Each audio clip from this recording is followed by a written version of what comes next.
Hey everybody, as you can see, I am back in the camper and doing some more work and hopefully get out of here probably in a couple weeks. I'm in the storage unit, so cars are going by, but I've got the table here and those are the little connectors. And if you remember from the last video, I don't want to make you sick painting, this bar where the table connects is really loose.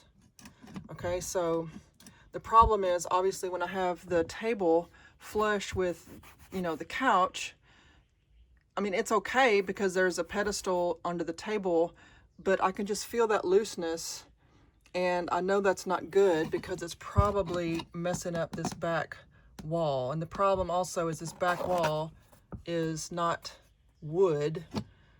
And then also there's insulation behind the screw.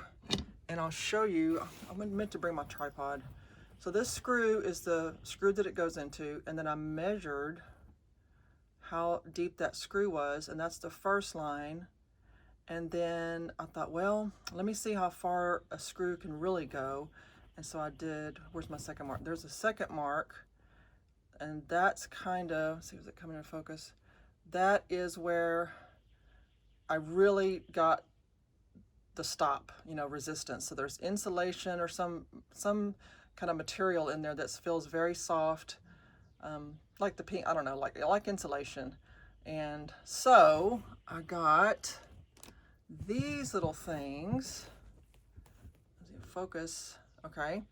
I got these little things at the hardware store, and they're slightly longer than the existing screw. But the lady who helped me, we talked about those little filler things, that I showed you that kind of cracked. Where is it? Let me look. I've got a new toolbox. Oh, sorry. Let's see. Those things. These things. Okay, but they're too big. And I'm just afraid to put those in there. So every size we looked at the hardware store, it just wasn't exactly the right size. And so she suggested maybe a larger screw. But I also don't want to do that because I don't know. I mean, obviously the screw has to go in the metal, so I don't think that would work. So I'm going to try this, and I'll show you as I'm kind of starting it, if I can figure out how to set the camera up without the tripod. I might have to go get the tripod, but I'll show you. Let's see if it works. Okay, I've got this little screw, and it goes in there. Okay. And I'm not going to screw it all the way. I don't think I need to because I was kind of scared. I know this is a tiny little screwdriver, but shit. I'm going to need a larger, I don't want to strip these because they're just, I don't know. Let me see. I need to get a bigger screwdriver. Hold on. Okay, I got a larger screwdriver. And like I said, I don't think these need to go all the way. So I think it would fit flush with the top. See, there's a curve here. So I think it needs to be flush more towards the bottom where the screws actually are. And this is not even really straight. It kind of goes tight. See, it's tighter towards the bottom. And see this space right here? Right in here, it needs bigger. So we'll just see how this works. I don't know.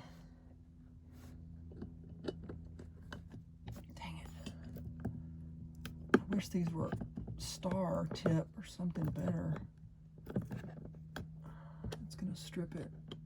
Come on.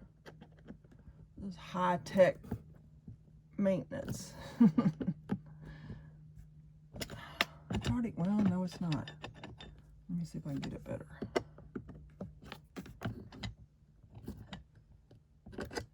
Okay, that one's pretty tight, and I think that's as far as I want to go. I might go a little bit farther, but I think that might work because the hinge, connects up here. So I don't think it's going to interfere with this. I might look at that hinge again and test it. Let's see. Okay, and I've started loosening the screws, and I'm going to do the one on the end because I think, I don't know, someone told me you shouldn't, go from one end to the other because it might make this kind of uneven. I don't know. I just always heard you're supposed to kind of stagger stuff. And just a quick tip, if you have a Tab 400, you need to keep the little, it's not focusing, the square tip screwdriver head thing attachment in your camper, because all of the screws are square.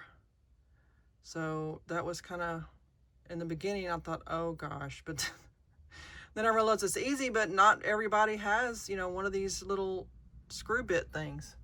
You know, like my official terminology. Okay, I'm gonna get this other one in and then get the one on the end in. Okay, I got the one on the end in.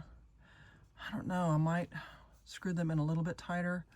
I'll do these middle ones, but see, already it's not moving.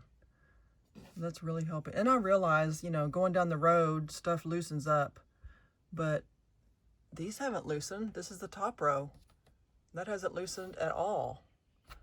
So, and you know, this one, it seems like the bottom one would be more stable just because it's, you know, closer to the ground and less force being put upon it, you know, because it is close to the ground. I don't know. Okay, I'm going to continue to do this and see how tight I want to get these. Okay, I got them all in. And I put the little white stopper things on there, and that already made it tight without the screws. So do I actually need the screws? I mean, obviously, I guess that kind of tightens it down. I mean, you can see here, that focus, I don't know. I just don't know if I should put those deeper in there. I'm kind of afraid to, but it's already, I mean, look how tight it is already. So I'm gonna keep it like that unless people in the know think I should get the electric drill and drill those in more. I don't know, I'm kind of scared. And although also, be real careful because those little holes, I don't think there's a way to get down to those holes. So I put the little plastic thing here just to make sure they didn't fall. And I'm gonna put the table in here and see how it does. Okay, I think that's good. A clip in there, and then that clips on to this railing. And I think that's pretty tight. I mean, I'm moving it back and forth and it's not moving. So we'll see. So this is flush with the base, and then I'll put my other cushion on this. And then see, I mean, I've got this little rug on here just to keep it, if it bounces, to keep it from scratching the floor. But I mean, I'm moving it right now and that's pretty solid. So I don't know how that railing gets loose.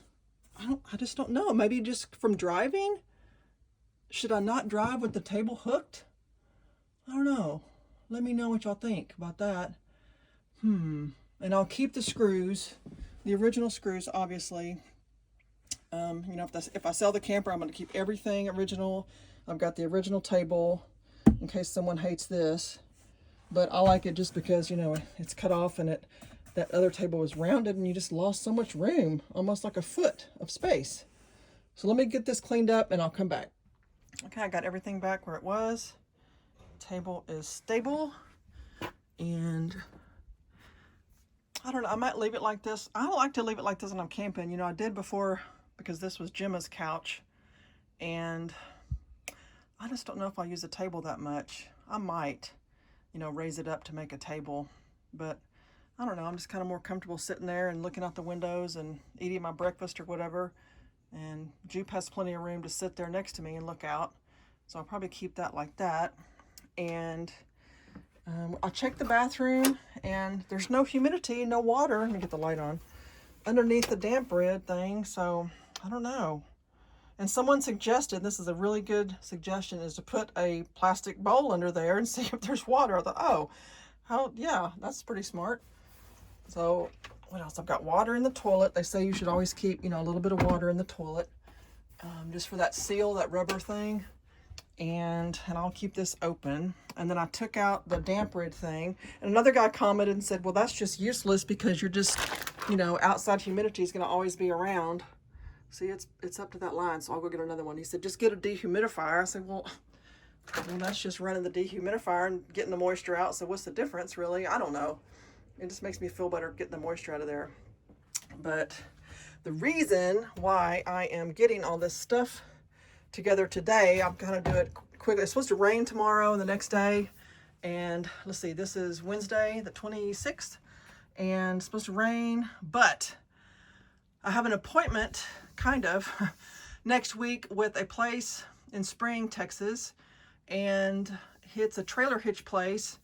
and I talked to him for a long time on the phone, and he said, you know, I said, I feel like I need a sway bar, because I'm really scared, you know, traveling without that. This camper moves. And I know it's just very slightly, and I know if someone who's used to towing, you know, would get in here and drive it and say, oh my God, what are you talking about? This is nothing. But it just scares me when trucks go by, and, you know, I don't go over 63.